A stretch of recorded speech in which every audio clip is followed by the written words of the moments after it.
Hello students,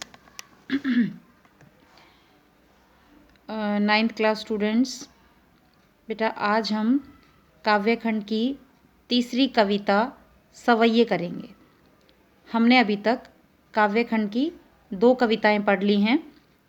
पहली कबीर की साखियाँ और शब्द, दूसरी हमने पढ़ी थी वाक। और मैंने आपसे कहा था कि आपको अगर कोई डाउट है, कोई प्रॉब्लम है, कुछ समझ में नहीं आया तो आप कॉल करके पूछ लीजिए। दूसरा बेटा, मैं हर वीडियो में आपको ये बात बोलती हूँ कि आप अपना काम अप टू डेट रखिए। आपको हिंदी का काम कंप्लीट करने के लिए पूरा 1 वीक मिलता है। उसके बाद आप मुझसे 1 महीने, 15 दिन, 20 दिन पुरानी वीडियो और PDF मांगते हैं तो वो मेरे पास नहीं होती है। वो ऑटोमेटिक अपने आप ही सिस्टम से, स्कूल की सिस्टम से, साइट से भी वो डिलीट हो जाती है। ओके बेटा, तो इस बात का सबने ध्यान रखना है कि जो आपको आप पता है कि सैटरडे आपका डे है।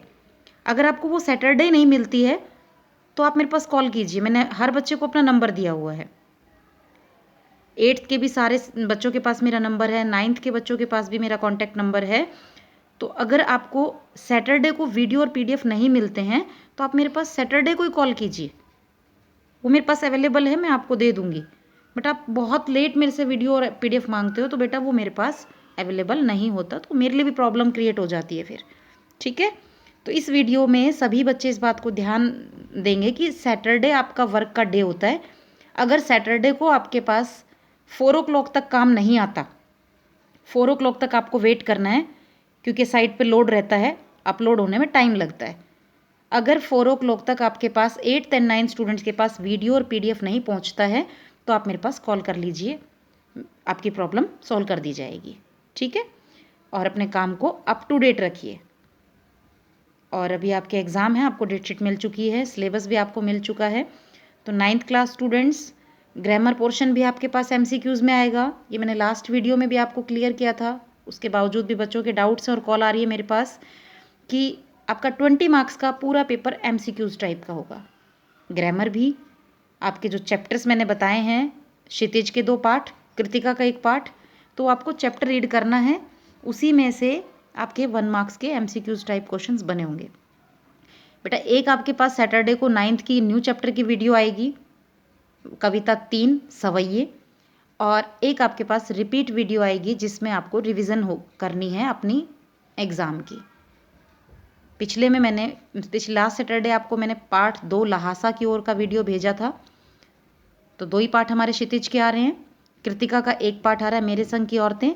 तो इस सैटरडे आपको कृतिका का 1 चैप्टर रिपीटेड मिलेगा जिसमें आप अपनी रिवीजन कर सकते हैं। कि अगर आप कुछ बच्चों के पास बुक्स अवेलेबल नहीं है तो वीडियो को दोबारा सुन लेंगे चैप्टर को, और उससे आपको चैप्टर की एक बार रिवीजन हो जाएगी। क्लियर बेटा?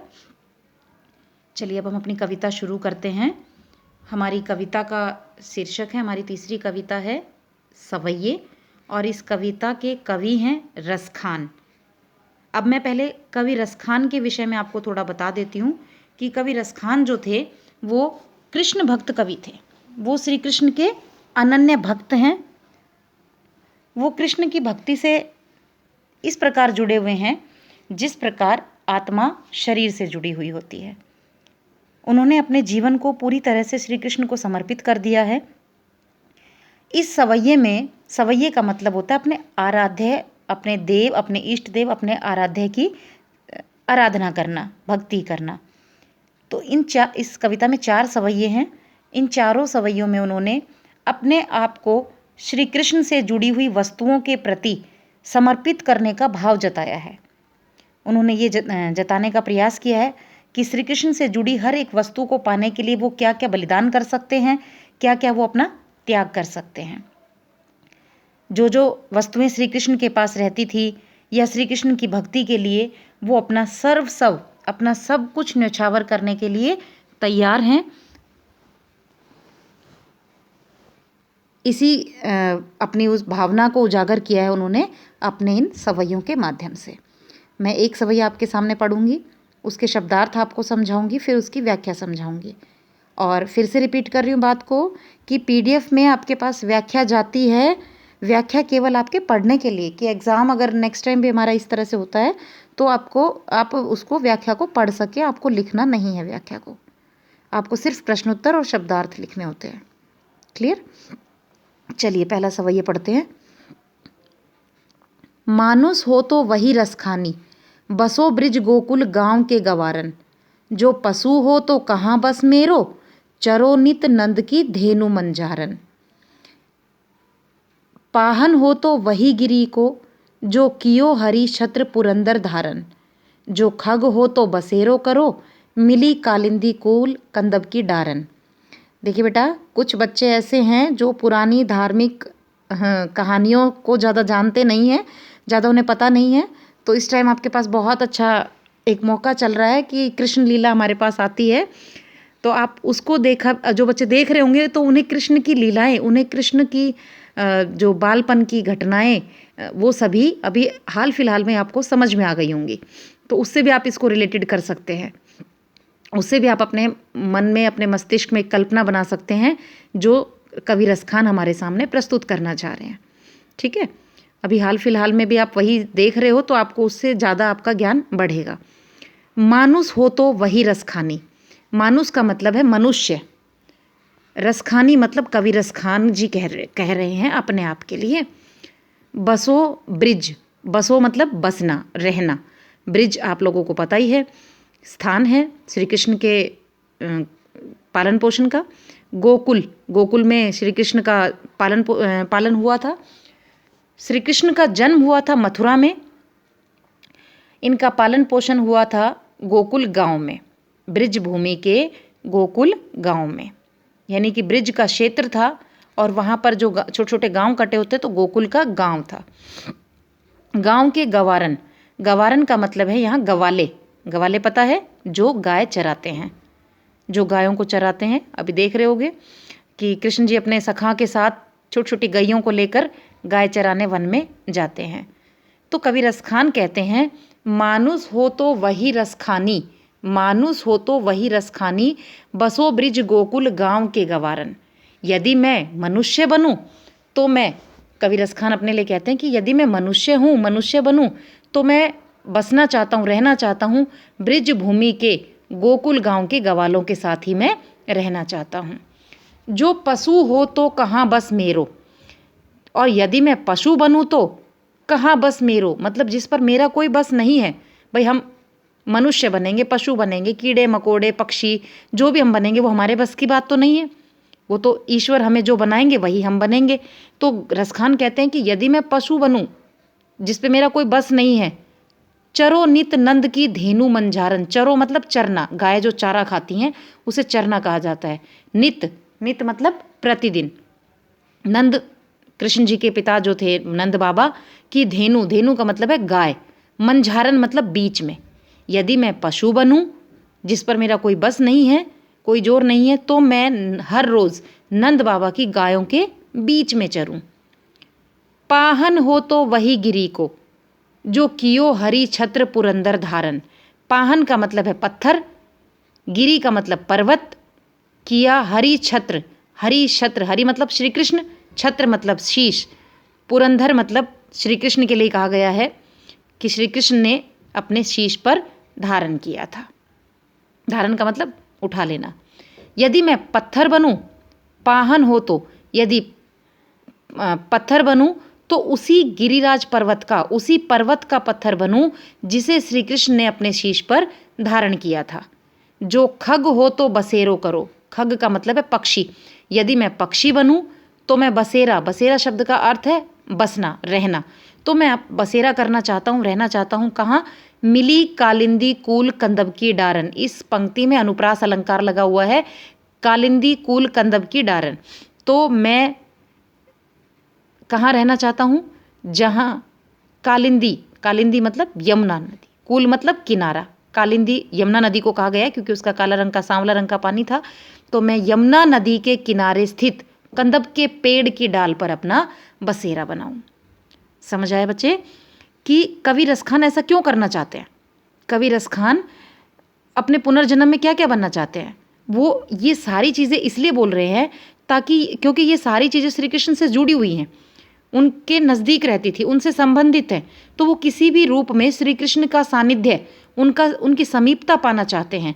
इसीलिए वो श्री कृष्ण से जुड़ी हर वस्तु के रूप में अपना जन्म चाहते हैं कि उन्हें श्री कृष्ण का सानिध्य, उनका साथ मिलता रहे। कि यदि मैं मनुष्य बनूं, रसखान कहते हैं कि यदि मैं मनुष्य बनूं, मानुस मतलब मनुष्य हूं, तो उसी गोकुल ब्रज भूमि के गोकुल गांव के गवालों के साथ में रहूं। यदि मैं पशु बनूं, जिस पर कि मेरा कोई बस नहीं है, तो मैं हर रोज़ प्रतिदिन नंद बाबा की गायों के बीच में चरना चाहता हूं। पाहन हो तो यदि पत्थर बनूं, तो उसी गिरिराज पर्वत का पत्थर बनूं जिसे श्री कृष्ण ने अपने शीश पर धारण किया था। जो खग हो तो बसेरो करो, यदि पक्षी बनूं तो मैं अपना बसेरा करना चाहता हूं यमुना नदी के किनारे स्थित कंदब के पेड़ की डाल पर। कालिंदी कूल कंदब की डालन का मतलब समझ में आया? कालिंदी मतलब यमुना नदी, कूल मतलब किनारा।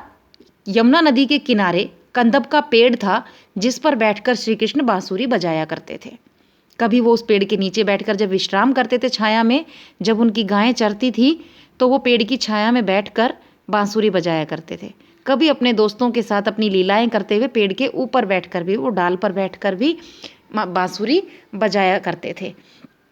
तो कवि रसखान ये सारी बातें क्यों कहना चाहते हैं? क्योंकि वो श्री कृष्ण का सानिध्य, उनकी समीपता पाना चाहते हैं। हर हाल में वो श्री कृष्ण के साथ रहना चाहते हैं। क्लियर? दूसरा सवैया देखिए, या लकुटी अरु कामरिया पर राज तिहुपुर को तजी डारो, आठव सिद्धि नवो निधि के सुख नंद की गाय चराई बिसारो, रसखान कबो इन आखिन सो ब्रिज के बन बाग तड़ाग निहारो, कोटि के कल धोत के धाम करिल के कुंजन ऊपर वारो। शब्दार्थ सुन लीजिए पहले। या लकुटी, या मतलब इस, लकुटी का मतलब है लाठी, अरु मतलब और, कामरिया मतलब कंबल, पर राज, राज पता ये सबको, राज अपना जो ठाट बाट है। तिहु मतलब तीनों, तिहुपुर मतलब तीनों लोक, धरती आकाश पाताल, तीन लोक हो गए। को तजी, तजी मतलब त्याग देना, डारो मतलब त्याग दूंगा, छोड़ दूंगा। आठव सिद्धि, 8 सिद्धियां, यानी कि जो ऋषि मुनि कठोर तपस्या करने के बाद जो 8 सिद्धियां प्राप्त करते हैं वो। नवनिधि मतलब 9 रत्न, 9 निधियाँ मतलब 9 प्रकार के जो हमारे रत्न होते हैं, जैसे हीरा, पन्ना, नीलम, बहुत तरह के होते हैं, मुझे भी पूरे नहीं पता। तो ये हमारे 9 रत्न माने गए हैं, जैसे हीरा, पन्ना, मोती, माणिक, कुछ इस तरह से होते हैं, नीलम। तो ये जो हमारे 9 रत्न हैं के सुख, नंद की गाय, चराई मतलब चराने, बिसारो भूल जाऊंगा, बिसारो का मतलब है भूल जाना। रसखान कबो, कबो मतलब कब तक, इन आखिन सो मतलब हमेशा अपनी आँखों से, ब्रिज के वन बाग तड़ाग, तड़ाग का मतलब है तालाब, निहारो मतलब देखते रहना चाहते हैं। कोटिक एक कल धोत के धाम, कोटिक का मतलब है करोड़ों, एक कल धोत, कल धोत का मतलब है सोने चांदी हीरे जवाहरात से जड़े हुए महल, कल धोत के धाम मतलब सोने चांदी हीरे जवाहरात से जड़े हुए महल। करिल के कुंजन ऊपर वारो, करिल है एक प्रकार की झाड़ियाँ जिनके नीचे बैठकर श्री कृष्ण विश्राम किया करते थे, बांसुरी बजाया करते थे। जिस वन में वो अपनी गायों को चराया करते थे, तो जिन झाड़ियों के गुच्छे के नीचे मतलब झाड़ियों की छाया में वो विश्राम करते थे, उसको कह रहे हैं ये करिल के कुंजन, यानी करिल की जो झाड़ियाँ थी, गुच्छे थे उसके। ठीक है, इस सवैये में कवि रसखान कह रहे हैं कि जो लाठी श्री कृष्ण अपने साथ गायों को चराते समय रखते थे और जो कंबल वो अपने साथ रखते थे, या लकुटी अरु कामरिया पर, श्री कृष्ण की इस लाठी और इस कंबल पर राज तिहुपुर को तजी डारो, मैं तीनों लोगों का राजपाट त्यागने को तैयार हूँ।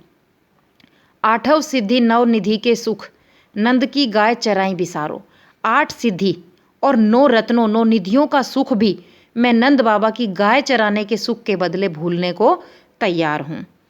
रसखान कबो इन आखिन सो, और कवि रसखान अपनी आँखों से हमेशा, न जाने कब तक, यानी कि हमेशा ब्रिज के इस वन बाग और तालाब को निहारते रहना चाहते हैं।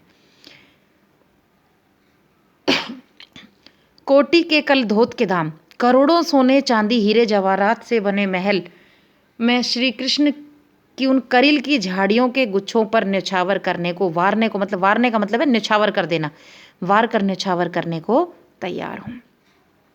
कहते कि अगर मुझे श्री कृष्ण की लाठी मिल जाए जिसे वो गाय चराते समय अपने साथ रखा करते थे, या वो कंबल मिल जाए जिसे वो अपने कंधे पर डालकर चला करते थे जब गाय चराने जाते थे, तो मैं उसके बदले तीनों लोकों का राजपाट भी अगर मुझे कोई दे तो मैं त्यागने को तैयार हूँ।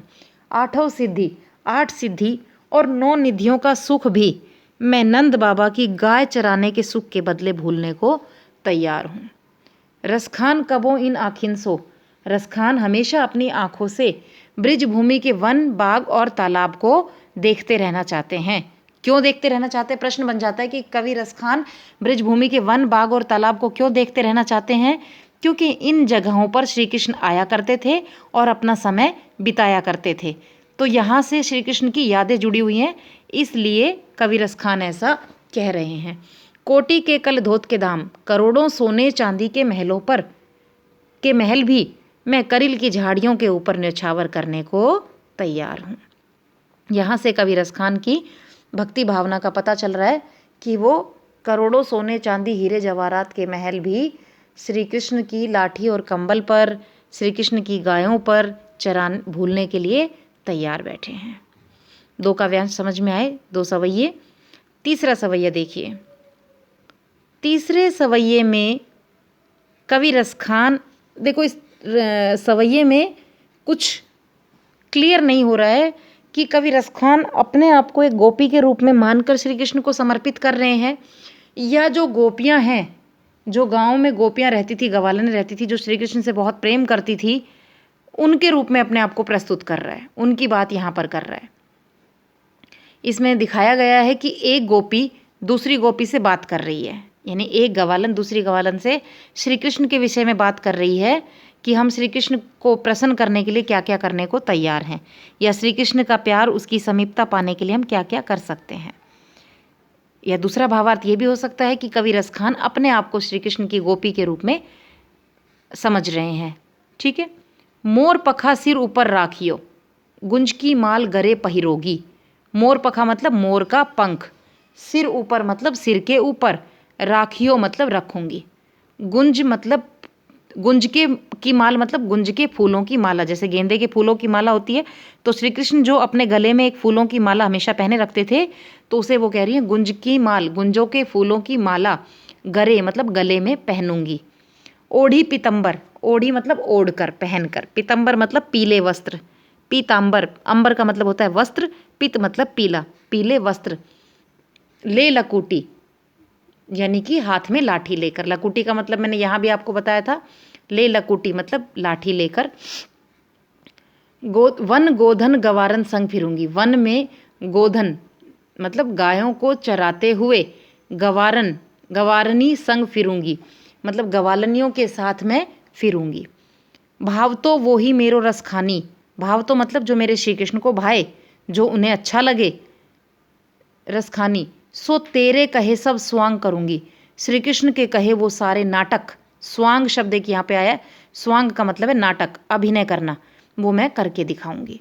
या मुरली मुरलीधर की, या मुरली मतलब मुरली जो बांसुरी है, मुरलीधर मतलब श्री कृष्ण जो मुरली धारण करते हैं। अधरान धरी, अधरान मतलब होठों पर रखी, अधरा न धरूंगी मतलब होठों पर नहीं रखूंगी। इस सवैये में एक गोपी दूसरी गोपी से कहती है कि मैं श्री कृष्ण को प्रसन्न करने के लिए या उनके जैसा रूप धारण करके उनकी समीपता को पाने के लिए क्या क्या करूंगी, उनके जैसा रूप धारण करूंगी।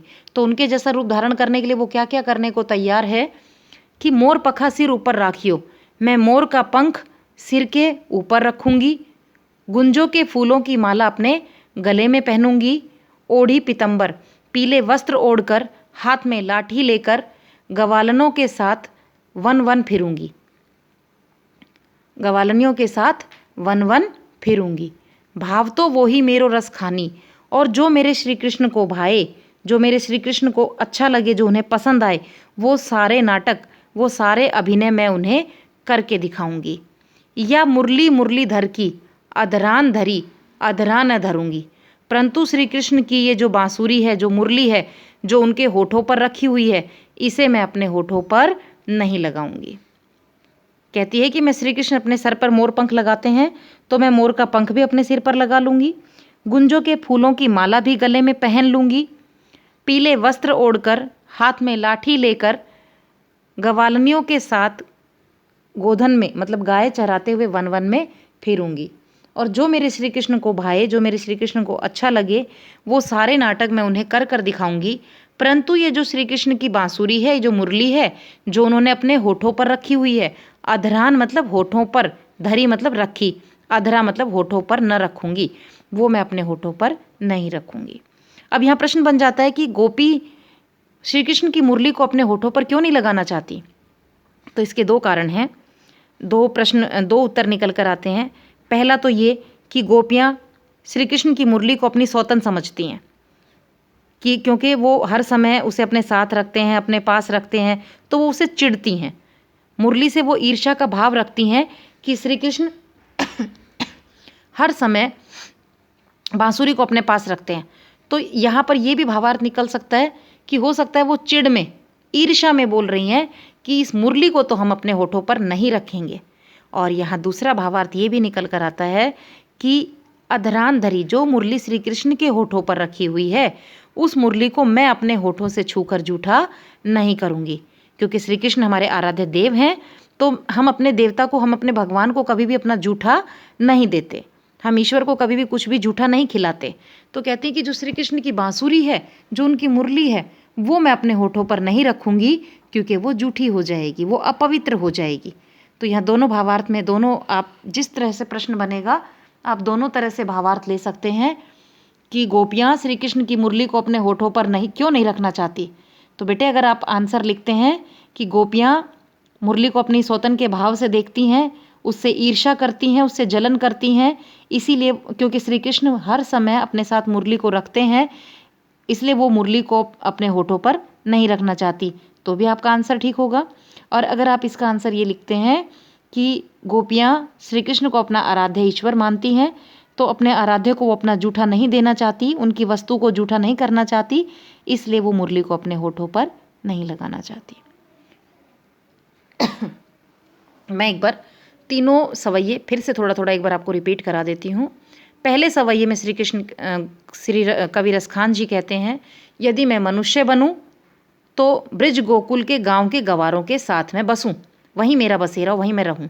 यदि पशु बनूं जिस पर मेरा कोई बस नहीं है, तो मैं नंद बाबा की गायों के बीच में ही चरूं। यदि पत्थर बनूं तो उसी गिरिराज पर्वत का पत्थर बनूं जिसे श्री कृष्ण ने अपने छत्र पर, अपने शीश पर धारण किया था। जो खग हो तो यदि पक्षी बनूं तो मैं अपना बसेरा, अपना डेरा यमुना नदी के किनारे कंदब के पेड़ की डाल पर ही बनाना चाहता हूँ।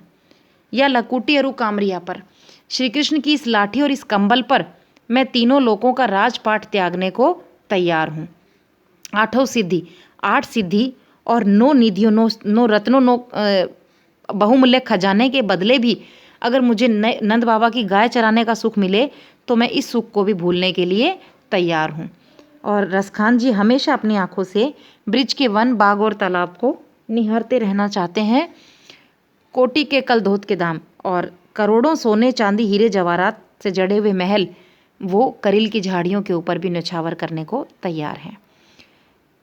तीसरे सवैये में एक गोपी दूसरी गोपी से कहती है कि मैं कृष्ण के जैसा रूप बना लेती हूँ जिससे हमें श्री कृष्ण की कमी महसूस ना हो। तो कहती है कि मैं मोरपंख अपने सिर पर रख लूँगी, गुंजों के फूलों की माला भी गले में पहन लूँगी, पीले वस्त्र ओढ़कर हाथ में लाठी लेकर गवालनियों के साथ गाय चराते हुए वन वन फिरूंगी। जो मेरे श्री कृष्ण को भाए, उनके कहे वो सारे नाटक, सारे अभिनय मैं उन्हें करके दिखाऊंगी। परंतु ये जो श्री कृष्ण की मुरली है, जो उनके होठों पर रखी हुई है, इसे मैं अपने होठों पर नहीं रखूंगी। तीनों सवैये आपको समझ आए बच्चे?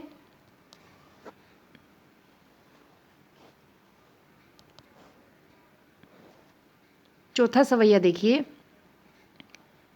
अब यहाँ पर इस चौथे सवैये में गोपियाँ जो श्री कृष्ण की मुरली की धुन सुनकर मंत्रमुग्ध हो जाती थी, मोहित हो जाती थी, आकर्षित हो जाती थी श्री कृष्ण की तरफ, तो वो अपना सारा काम धाम सब छोड़कर श्री कृष्ण की बांसुरी सुनने के लिए बैठ जाया करती थी।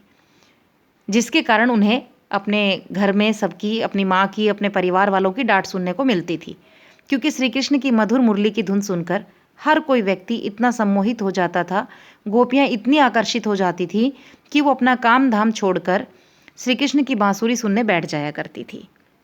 तो इस चौथे सवैये में वो अपनी विवशता बता रही हैं। प्रश्न यहाँ से बनता है कि गोपियों की क्या विवशता दर्शाई गई है।